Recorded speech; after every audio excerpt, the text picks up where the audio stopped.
Esta é a sua vida, um patrocínio de La Iuna, Labor's International Union of North America.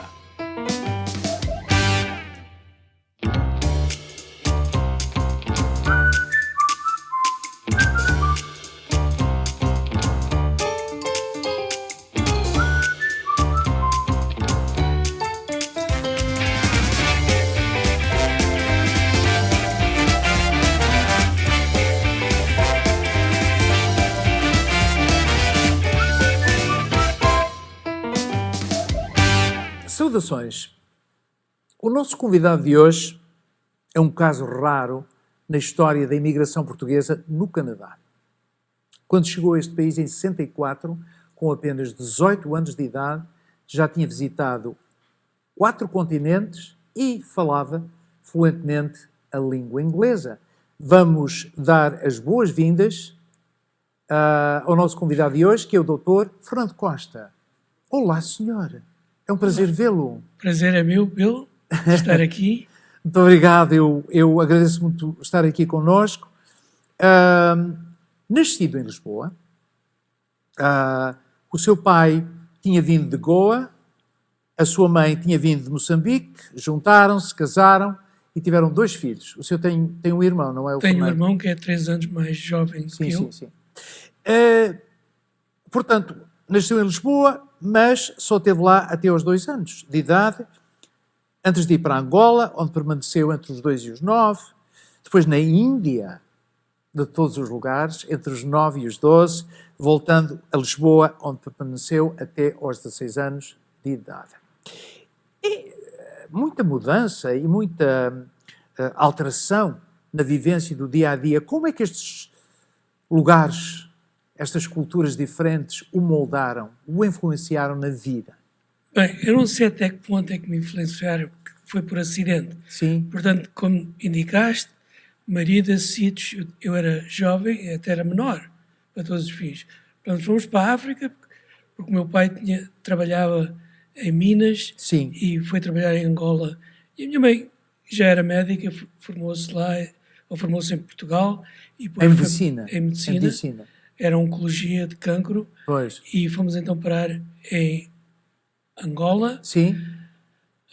Mais tarde fomos para a Índia. Uhum. Mas é uma coisa que eu já tinha dito antes, que é incrível que, vivendo em todos os países, vivemos na África, nunca fomos considerados africanos. Uhum. Fomos para a Índia, era um país bastante estranho, porque em termos de cultura, eu tinha sido criado no continente. Quando dizes que eu saía com a idade de 2 anos, tem que se lembrar que naquela altura mesmo ia-se para cima e para baixo, portanto de Angola para Portugal voltava-se de barco, levava talvez 2 semanas, mas fazíamos Mas estas culturas diferentes que fizeram parte da sua juventude, sobretudo da sua meninice, não lhe deram assim uma dimensão diferente do mundo?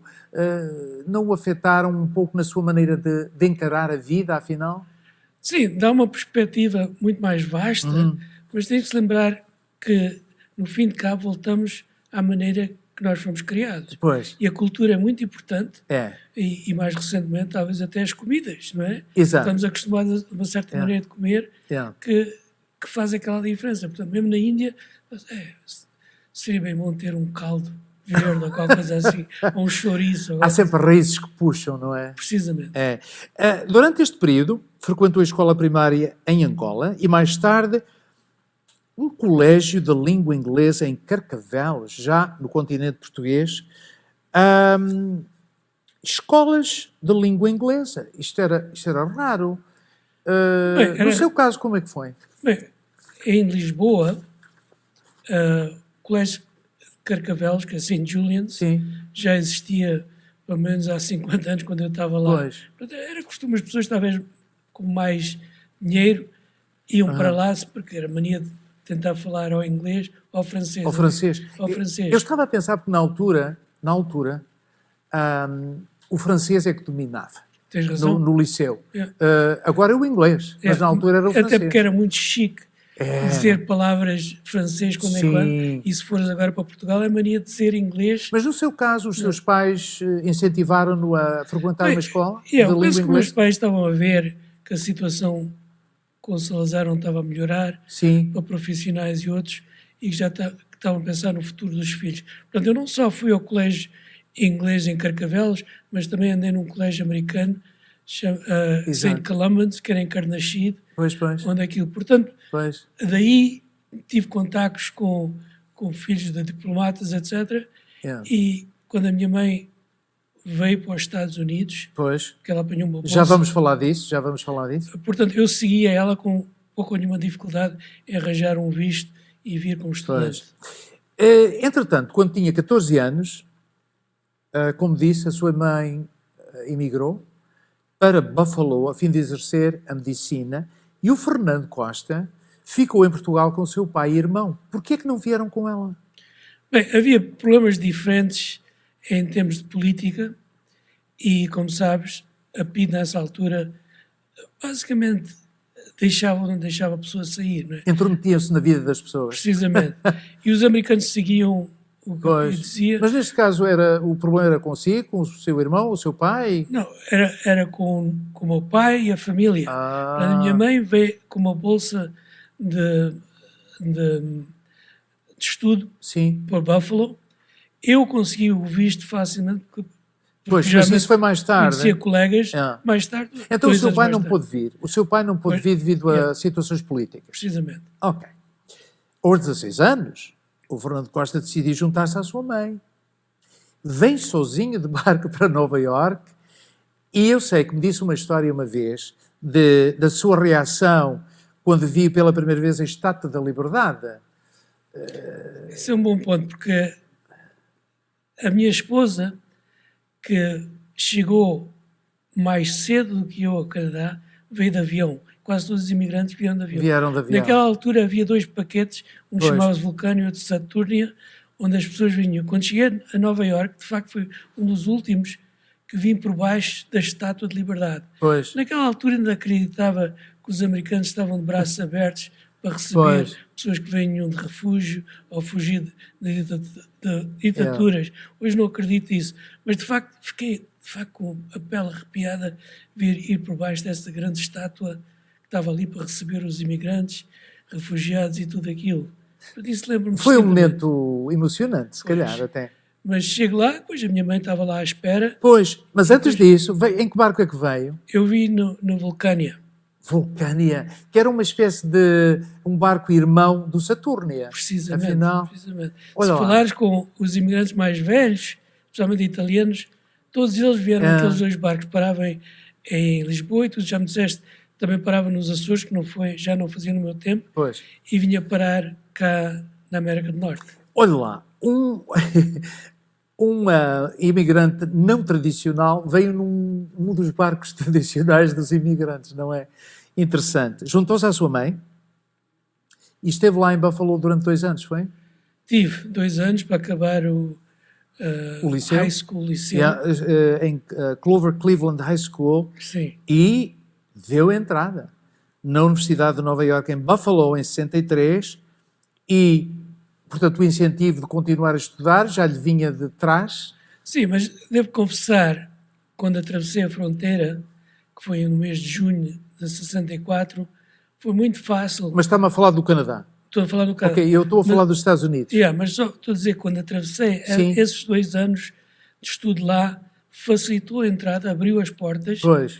E eu sei que não queres falar, mas eu estive sempre eternamente grato a um primeiro-ministro, um premier que tivemos aqui nesta província, chamado William Davis. Pois. Teve no poder 20 anos. Não, mas antes de entrar em poder, ele era ministro de Educação.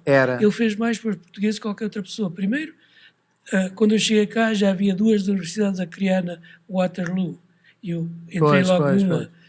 Mais tarde foi ele que facilitou os estudos da Escola Católica cá no Ontário. Exato. O Fernando está-me a falar, portanto, da sua vinda para o Canadá em 64. Sim. Mas antes disso, eu queria lhe fazer a pergunta, como é que foi a sua experiência nos Estados Unidos?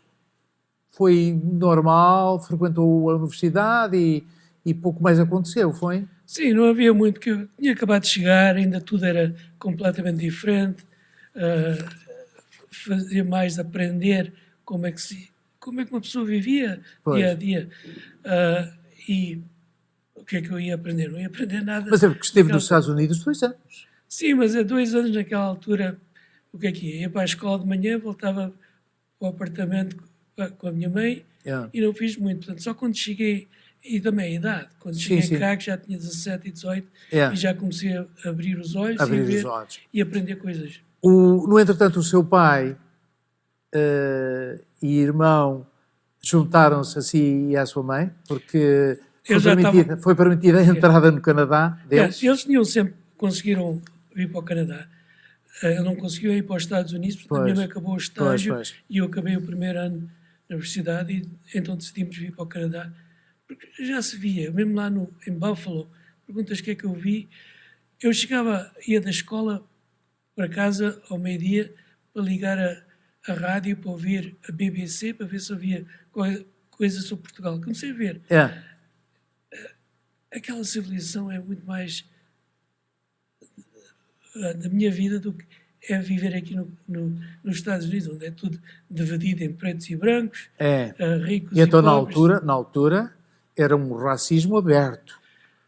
Era aberto, mas não era assim tão cruel. Portanto, uma coisa que eu notava logo é que quando fomos lá abaixo para registar, eles acharam que a minha mãe era médica, num instituto que era bastante de consideração, puseram-me numa escola no lado oeste. Em Buffalo, se for ver, há uma Main Street, no lado oeste vivem geralmente os brancos e no lado leste são os negros.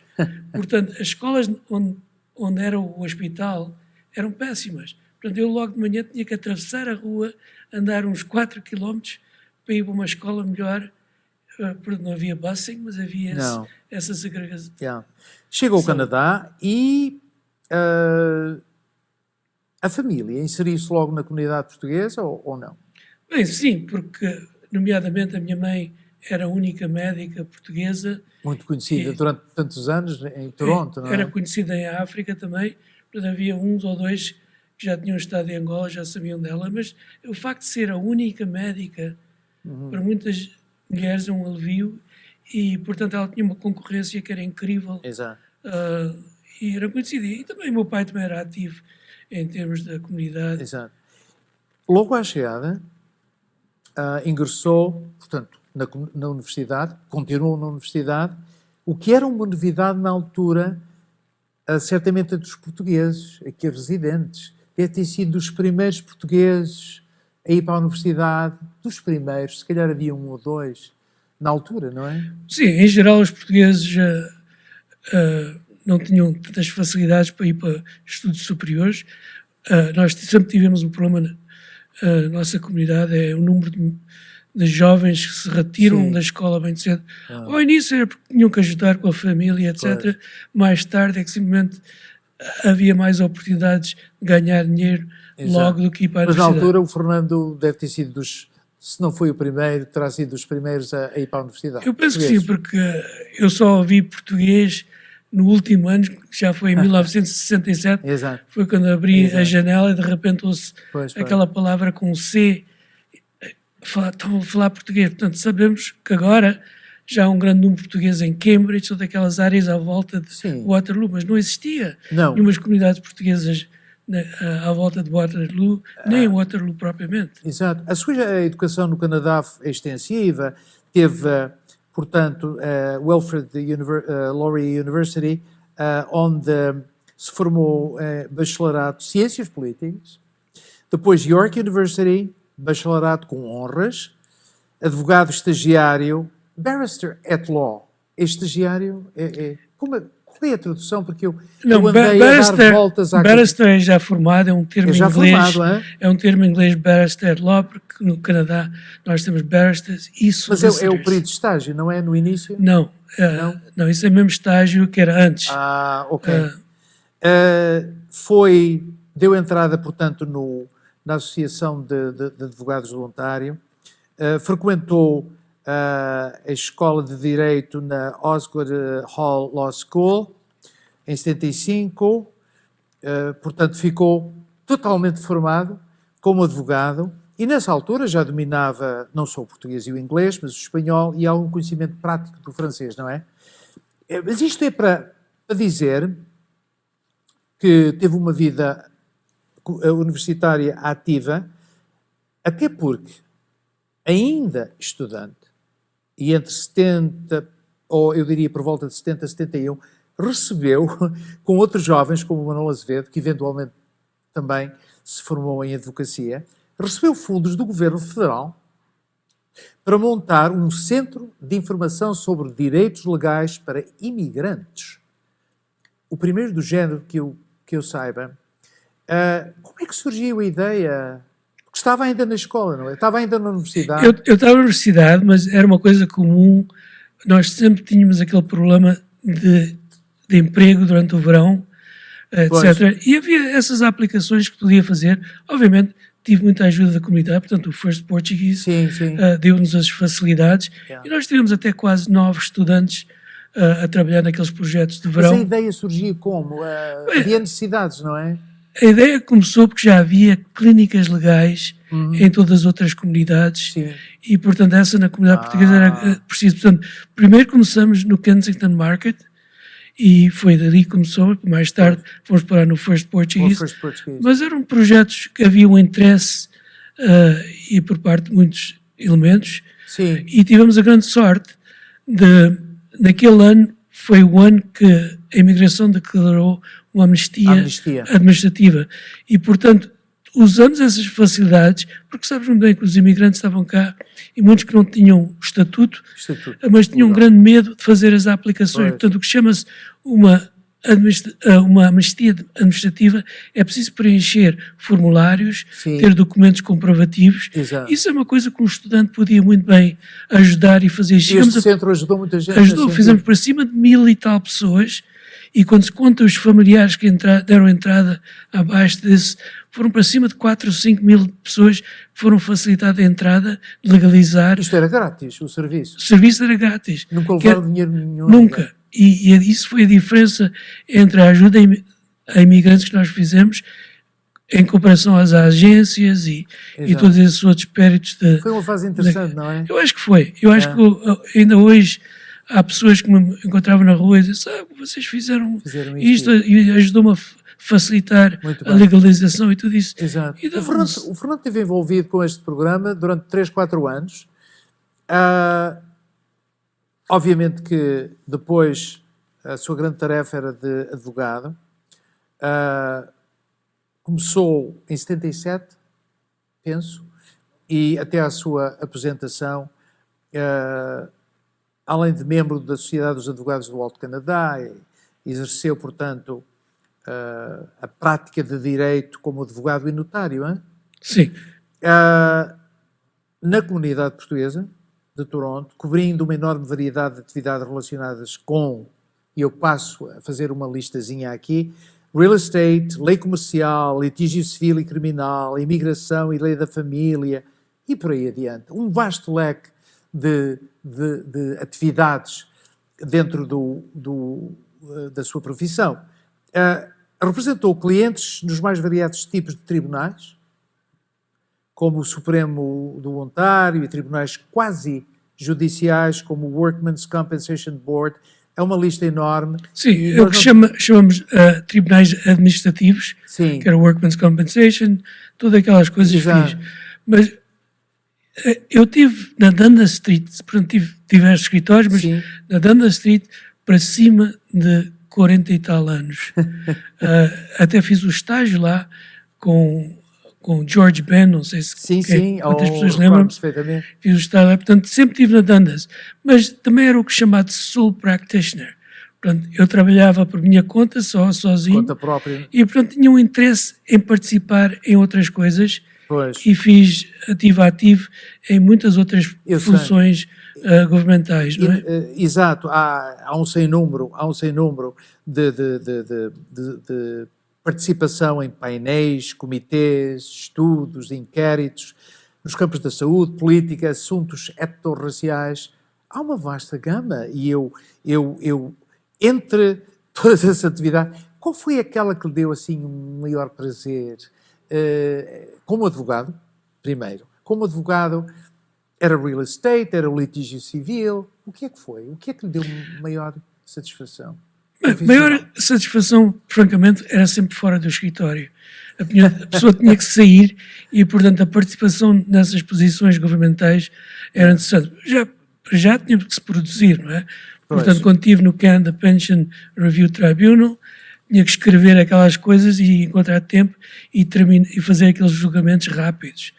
A outra que me excitou bastante houve um caso muito famoso na cidade de Toronto de um jornalista que a polícia mandou parar, Dwight Drummond. E isso foi uma coisa que a comunidade, pelo menos a cidade de Toronto, estava toda atenciosamente. Portanto, tinha que escrever uma decisão com muito cuidado, porque sabia-se que ia ser apelada e tudo isso. Portanto, isso por si próprio é excitante, estar ali no centro de conhecimento geral, não é? Mas o Fernando esteve envolvido em muitas coisas. Nós sabemos que foi um período de intensa atividade na comunidade portuguesa. Entre 84 e 87 foi advogado oficial do Consulado-Geral de Portugal em Toronto. Depois foi nomeado pelo governo português para providenciar serviços legais aos cidadãos portugueses residentes no Canadá. Isto era a mesma coisa? Essa é a mesma coisa. É a mesma coisa. Era por parte do consulado. Sim, havia senhor. Entre 86 e 87 foi também advogado oficial do First Portuguese Community Center. Bem, era o advogado que pertencia à direção, etc. Pois, não é? Também pertencia à direção. Portanto, muita atividade na comunidade e depois em termos de envolvimento cívico. Foi fundador e diretor da primeira associação de advogados luso-canadianos. Eu não sabia.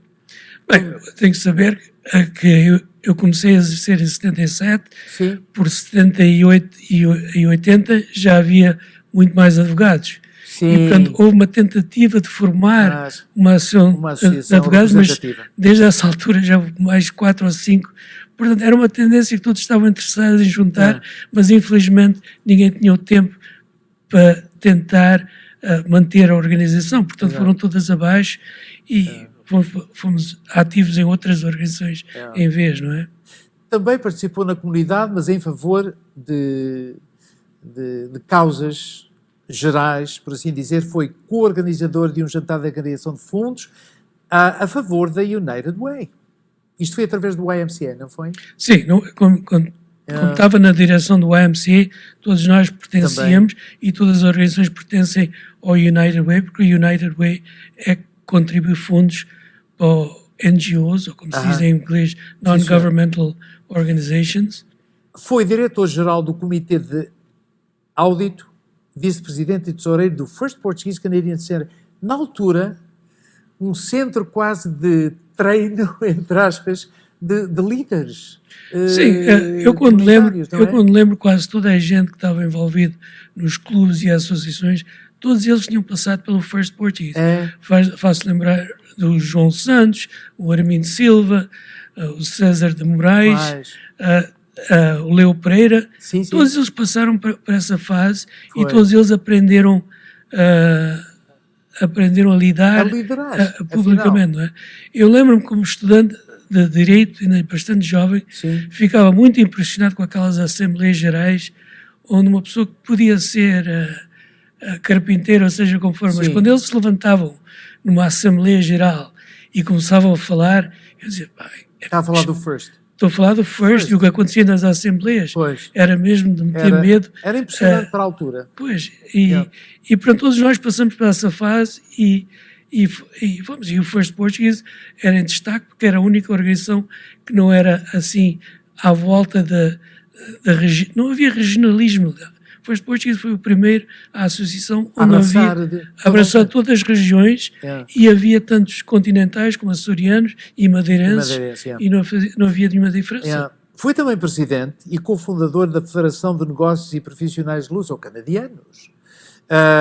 Entre 86 e 88. A Federação, também uma organização, a primeira do género. Foi, mas aí houve uma tentativa mesmo de ser aberta e tentar convidar. Portanto, em primeiro lugar, eu lembro muito bem uma chamada que eu fiz com o César Moraes E o César, então, decidimos, vamos reunir um grupo de pessoas que é representativo da comunidade em termos de profissões, em termos de origem, até, se pudermos, em termos de representar os diversos sexos. Portanto, tinha que haver uma certa participação de mulheres e haver profissionais e comerciantes. Portanto, começou-se com aquele grupo e há uma lista de fundadores que mostra que é uma gama bastante vasta. Em segundo lugar, fizemos as bolsas de estudos como uma coisa forte, um fulcrum para o futuro.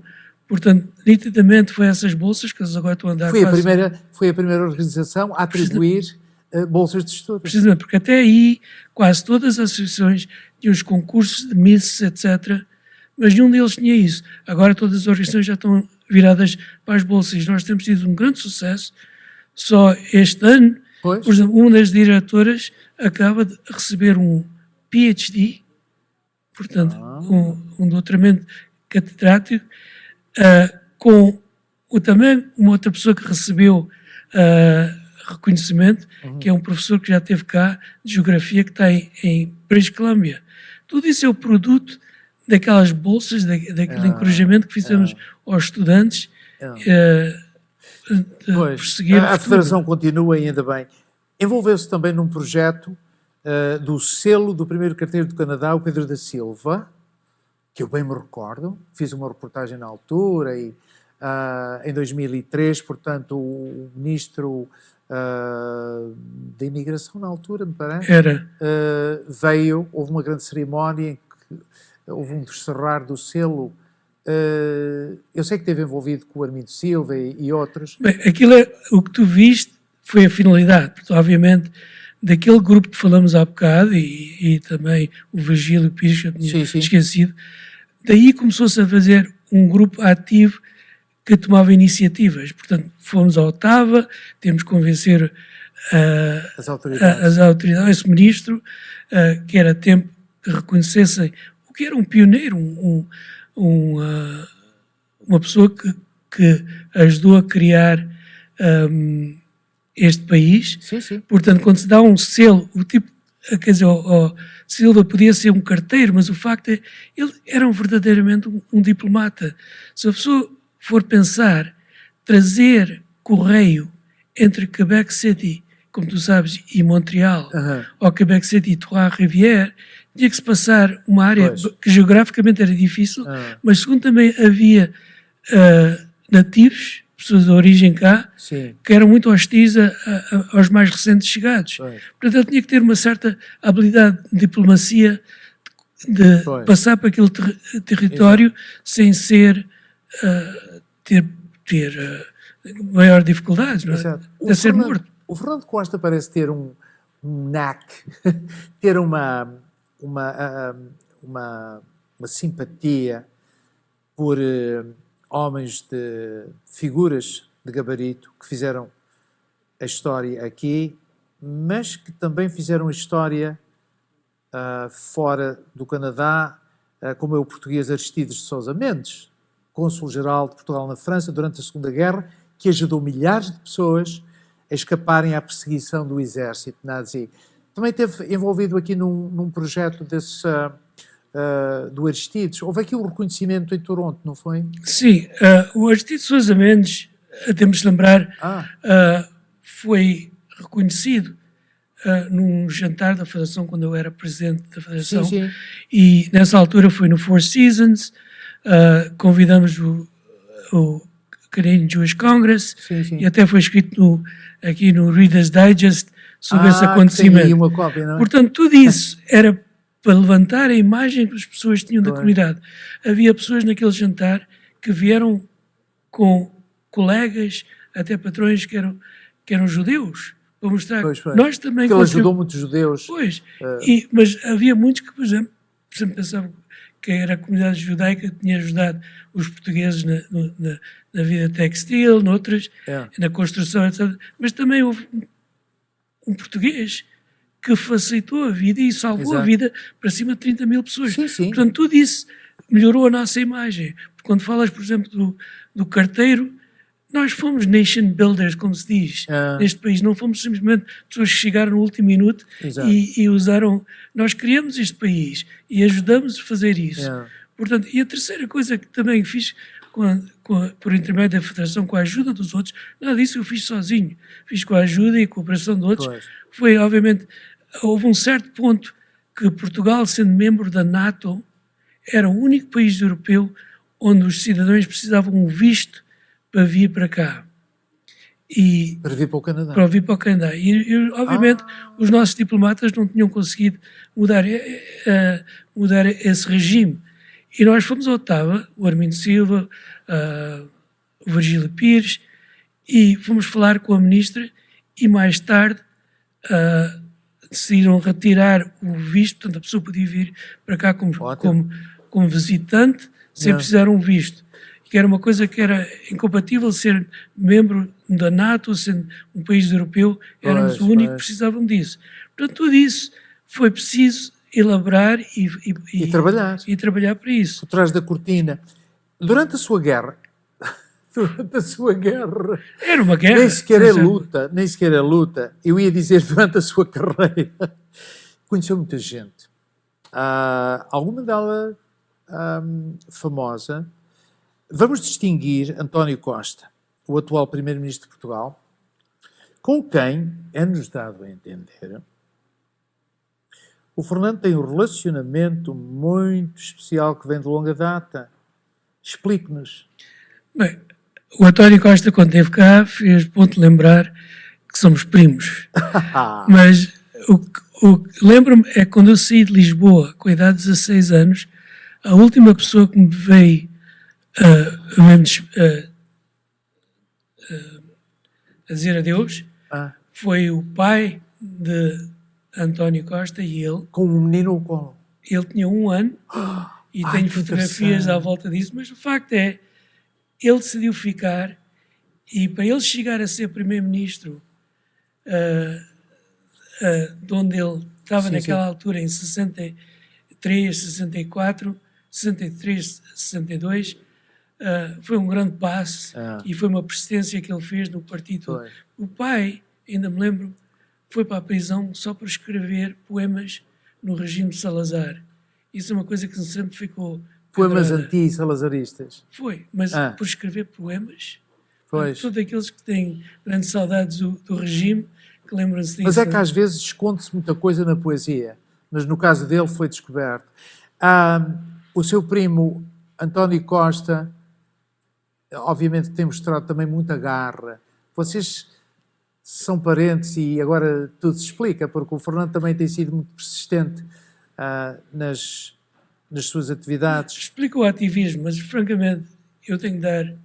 O António Costa sempre levou o caminho do centro, ser uma pessoa, portanto, como sabes, no regime que ele está, para a esquerda temos 2 ou 3 partidos que lhe querem atirar abaixo. Para a direita temos também 3 a 3 e, portanto, ele tem mantido uma certa posição no meio, e especialmente agora com o confinamento e toda a crise, eu penso que ele tem mantido uma parte de liderança e de moderação que é de admirar, não é? Ele é um perito na estratégia política, me parece. E daí que tem conseguido manobrar em águas turvas, de vez em quando. O Fernando aposentou-se em 17, foram 40 anos de carreira como advogado. 2017. Diga? Em 2017. Foi em 2017. Pois, aposentação em 2017. Ao longo destes anos recebeu alguns reconhecimentos e galardões que eu já vi em sua casa.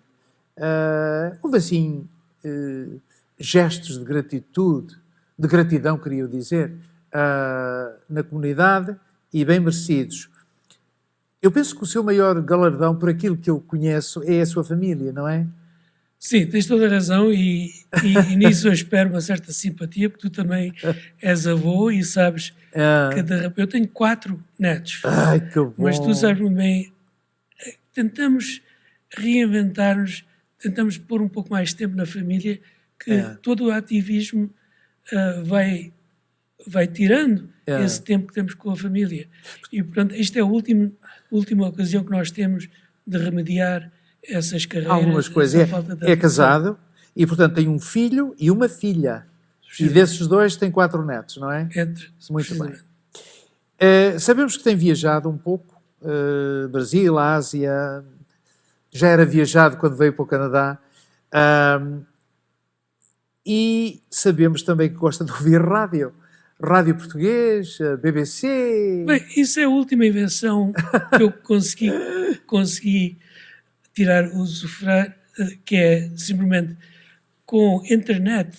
Hoje em dia é tão fácil dizer "Hey Google", e portanto ligo ou para a BBC ou para RTP, que eu gosto muito de RTP2, porque quando era miúdo ainda me lembro que sempre se punha a RTP para ouvir música à noite.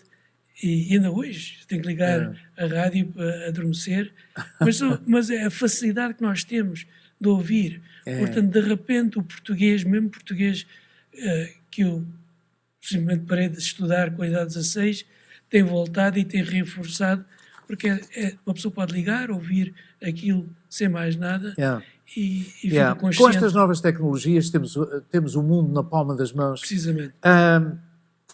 Sabemos que passa algum tempo numa casa de campo, perto de Orillia.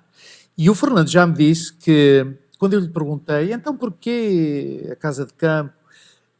E o Fernando disse-me que tem uma paixão pela natureza. Na altura em que ainda praticava, esta casa de campo era como uma espécie de lufada de ar fresco, um contraste aos escritórios e às ruas da cidade e não sei o que mais. Passa algum tempo agora nesta casa de campo. O que é que faz lá em cima? Olha, faço nada. Como os italianos dizem, far niente, que eu acho que era muito importante. Portanto, a vida de advogado era bastante ocupada. Começava logo, começando às 6h30, só ia para casa bastante tarde. Mas a pessoa sempre precisa, no fim da semana, um contraste. E esse contraste era a vida rural, a ver as pessoas. Uma coisa, quando eu vim para o Canadá, mesmo com aquela idade, fui para Newmarket, que era, no fim, naquela altura, como se diz, um casco de rolhas cá, e sempre gostei daquele povo rural. São um povo muito simples, mas muito sem manias e preocupações. Descomplicado. Portanto, quando se vai pela estrada abaixo, todos eles dizem olá. Toda a gente se conhece. Mas será que eu conheço este homem? Não. É a maneira de agir, uma maneira muito aberta, não se tem que trancar as portas nem nada. E sempre gostei de fazer isso no fim de semana. Agora na reforma já é muito mais difícil, porque não há contrastes.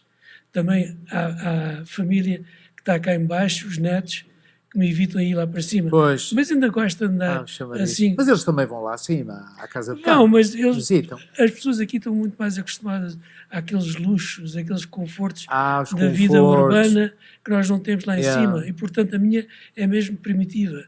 É viver mesmo na terra. É uma casota, não é cottage, nem é nenhum palácio, palacete, não é? E é esses contrastes que mas eu gosto. Se gosta desta casa de campo, é o seu palácio, afinal. De facto é, mas quem vê pode perguntar, mas porquê que ele gosta disto? Não tem uns confortos nem nada. E tens de saber que aqui é muito difícil viver uma vida básica por causa do tempo, do clima.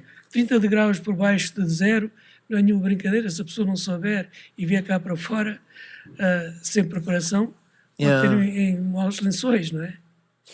A minha última pergunta, Fernando Costa, é quase descabida, na medida em que, depois de me ter descrito todas estas belezas da sua casa de campo, eu vou-lhe fazer a pergunta de qualquer das maneiras. Há algum trabalho na comunidade, na cidade, em que ainda gostaria de se envolver, ou é um capítulo que acabou? Não, é um capítulo que acabou. Eu estou a gozar muito os far niente, fazer nada. Sim, sim. E, para ser franco, estou muito grato que tu lembraste de mim, porque, francamente, uma das vantagens de estar na reforma é que a pessoa está ali e as pessoas esquecem-se ou lembram-se da maneira que entenderem, mas não tem que se andar ali, porque mesmo na vida profissional tem que se estar sempre a promover-se a si próprio, para não ser Pois, esclarecido. mas depois para ganhar... na forma já não interessa Não, tanto. e a pessoa é um descanso que a pessoa merece e deve manter. Não se pode ter um pé para dentro e outro para trás, ou um passo para a frente, 2 passos para trás, como se diz, não é? Mas eu lembrei-me de o convidar, porque eu penso que a sua vida, sobretudo a sua vida profissional e comunitária, são um exemplo para todos nós. E eu gostei muito de a gente reviver a sua ilustre carreira e até breve e até sempre, não é verdade, Fernando Costa? Muito obrigado por ter vindo até aqui. Obrigado, e estou muito honrado pelas tuas palavras, porque eu sempre tive uma admiração por aquele trabalho que tu fizeste em estabelecer a nossa comunidade do Canadá. Muito obrigado. Começando não só com a história do Silva, o carteiro, também aquela que fizeste em British Columbia, que era o Portuguese Joe, e também o Sunshine Boy. É muito para explicar a nossa existência no Canadá, é muito que nos promove e muito que nos mantém como sendo parte do Canadá. Muito obrigado.